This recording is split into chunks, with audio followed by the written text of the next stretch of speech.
Fala, meus queridos estudantes, tudo bem com vocês? Aqui quem fala é Sérgio, professor Sérgio Coelho, e vamos estudar mais uma faceta da geografia, que é a geografia das religiões, perfeito?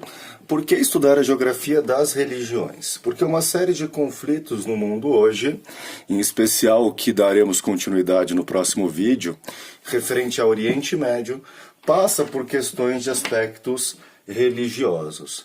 Entender a formação da religião e as suas consequências para a geopolítica mundial é o nosso propósito, perfeito? Não estamos aqui para discutir qual a melhor, qual a pior religião, qual é a certa, qual é a errada. Estamos aqui para entender como ou qual as implicações da religião na organização dos poderes mundiais, perfeito? E como nós daremos continuidade ao estudo de Oriente Médio, nós temos que lembrar que as três principais religiões monoteístas têm origem naquela região, perfeito? E aí a gente vai falar do judaísmo, que é a primeira das religiões monoteístas, que vai ter a sua origem associada ao século XVIII a.C., onde um cidadão conhecido como Abraão estava em Ur, e ele faz o seu crescente fértil, passando pelo Iraque, Síria, Israel, até chegar à Turquia, o que a gente conhece aqui como o Vale da Mesopotâmia, ou ele percorre a Mesopotâmia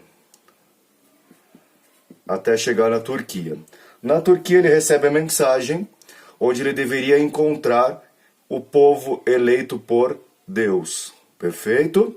Ou seja, o povo eleito por Deus estaria na Terra Prometida, hoje conhecida como Israel. Abraão tem dois filhos, um fora do casamento e um com Sara, que é Isaque. Isaque, por sua vez, casa e tem Jacó, o filho de Isaque, que é filho de Abraão. Isaque é rebatizado por Deus de Israel. E Israel passa a ser dono da terra prometida. Perfeito? E essa terra prometida, ela era ocupada pelos hebreus. E os hebreus são o primeiro povo a se converter ao judaísmo, perfeito?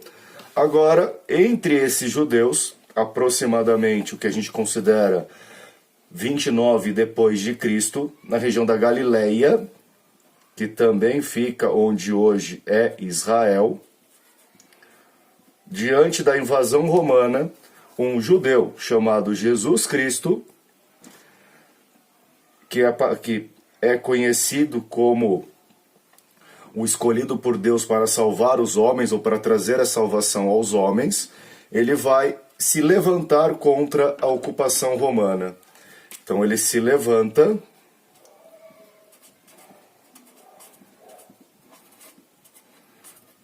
contra os romanos.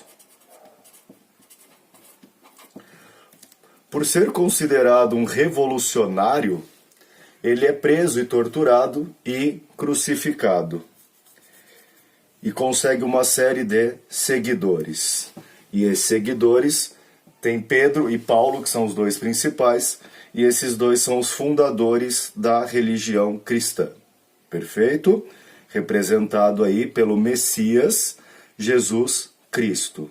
Perfeito? Outra coisa importante é que o judaísmo e o cristianismo desfrutam de livros sagrados comuns, que é o Velho Testamento. Tranquilo? Já o cristianismo vai ter o Novo Testamento, que é o escrito por Jesus e todos os seus discípulos. Tranquilo? Perceba que as duas religiões têm origem na mesma área, até porque Jesus Cristo era um judeu. Em 312 depois de Cristo, esta religião cristã se torna a religião oficial do Império Romano. E a partir daqui, nós temos o quê? O cristianismo apostólico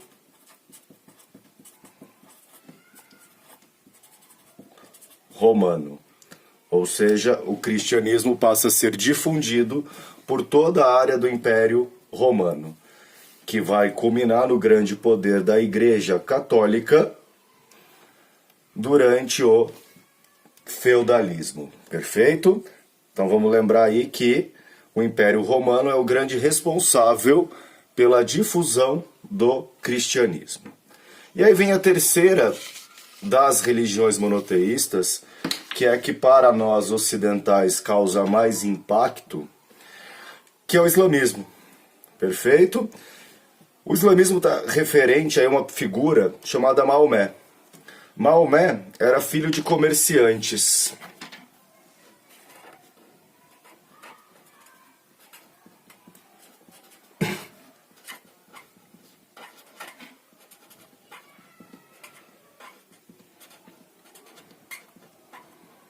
E ele se localizava, ele morava na Península Arábica, atual Arábia Saudita. Tranquilo? Maomé entra numa crise existencial, porque ele estava apaixonado por uma mulher mais velha que já tinha sido casada, ou seja, viúva, e seguir a carreira e os negócios do pai. Maomé decide se refugiar no Monte Hira, próximo a Meca. Em 610 d.C., Maomé recebe um anjo. Sim, um anjo que falou para Abraão do povo prometido, que também fala para Maomé.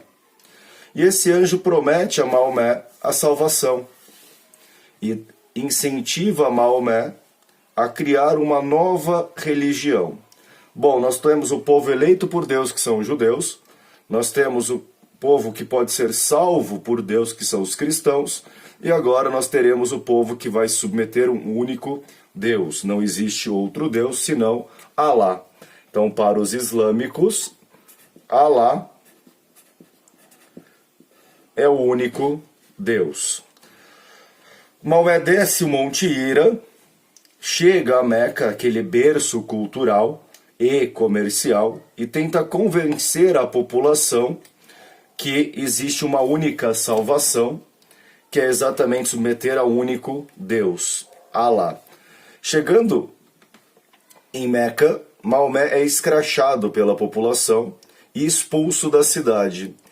E Maomé é obrigado a cumprir a primeira jihad, hoje conhecido como Guerra Santa. O que é a jihad? É uma guerra interna.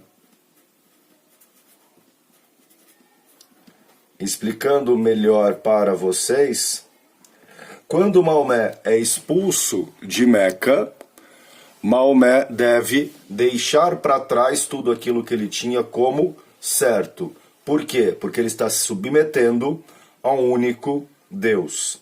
Tudo bem? Ao passar dos anos, vou até pôr em cor diferente para vocês aqui, ó. Essa jihad, ela passa a ser entendida como uma guerra santa. Ou seja, a morte pela religião. E no livro sagrado do islamismo, o Alcorão, em nenhum momento aparece que a fé islâmica deve ser imposta. Tá? Ela não deve ser imposta, ela deve ser apresentada. E aí outra característica comum ao cristianismo, que são religiões que têm a função da difusão. Então cabe a todo cristão e todo islâmico difundir a religião. É diferente do judaísmo. O judaísmo se nasce judeu e é matriarcal, ou seja, o judaísmo está ligado à figura da mãe. Se a mãe for judia, o filho vai ser judeu. Só o pai não basta. Já aqui no islamismo, nós temos a difusão de uma submissão em Medina, que Maomé, expulso de Meca, vem para Medina, a segunda cidade sagrada.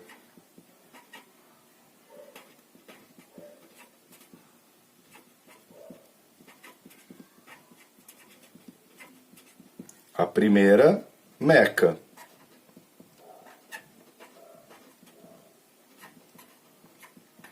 Que é uma das obrigações de todo islâmico quando pode. Ou seja, todo muçulmano, que é o praticante da religião islâmica, ele deve obrigatoriamente, uma vez na vida, ao menos ir a Meca, visitar a Caba, que é a pedra sagrada. Tranquilo? Chegando em Medina em 622, em setembro de 622, Maomé consegue convencer os habitantes de Medina à submissão. Então aqui nós temos em Medina os primeiros fiéis. Primeiros muçulmanos. Que são aqueles que se submeteram a um único Deus. 10 anos depois, gente, 632 depois de Cristo, Maomé morre. Tá? Maomé vai morrer. Qual que é o problema? Vem uma divisão e uma grande questão. Será que Maomé é o único profeta? Se Maomé é o único profeta, devemos seguir os ensinamentos de Maomé. Simplificando para vocês aqui, o que fez e disse Maomé, ou Muhammad. E o que fez e o que disse Maomé está nas escrituras sagradas, que são as sunas. Tranquilo? Então aqueles que acreditam que Maomé é o único profeta seguem as sunas. Por isso, nós temos o maior ramo do islamismo, que são os sunitas. Aqueles que seguem as sunas. Para os sunitas, a religião vai ser diferente de Estado. Ou seja, existe um único líder religioso, que é Maomé. Já o líder do Estado é eleito como um califa. Então o califa é o líder político, enquanto Maomé é o único líder religioso. Perfeito? E aqueles que falam o seguinte, não existe um único profeta. Existe vínculos e laços sanguíneos.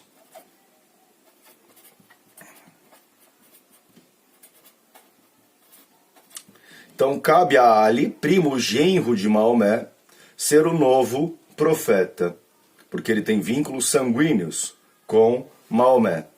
Sendo vínculo sanguíneo, cabe a todos os descendentes de Ali ser um profeta. Perfeito? E aí vem os seguidores de Ali, os Shiit Ali, que são os xiitas. Que dentro do mundo islâmico são a menor parcela. Aonde nós temos predomínios de xiitas? Nós vamos ter predomínios de xiitas no Irã,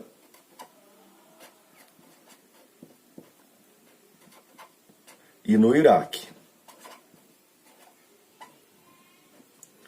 Tá? Aqui os xiitas são maioria. Os sunitas, por sua vez, eles estão ligados à expansão do mundo islâmico. Os três grandes califados.